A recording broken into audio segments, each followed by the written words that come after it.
जाहिर है शहबाज खेमे में सीना चीर देने वाली बौखलाहट होगी, क्योंकि इमरान खान जिस तेजी से सत्ता की तरफ दोबारा बढ़ रहे हैं, वो पार्टियों के कॉकटेल से बनी सरकार के लिए खतरे की घंटी बन चुके हैं।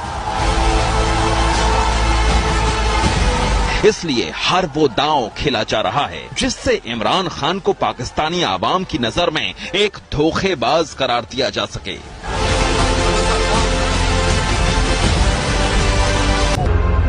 लेकिन इस बार इमरान खान बैकफुट पर नहीं खेल रहे, बल्कि फ्रंट फुट पर आकर धुआंधार दुश्मन खेमे के परखच्चे उड़ा रहे हैं। साथ ही अपनी टीम के धुरंधरों को दुश्मन पर बाउंसर की तरह बयान फेंकने का फरमान जारी कर दिया है। पर इमरान खान कौम इंतजार कर रही है।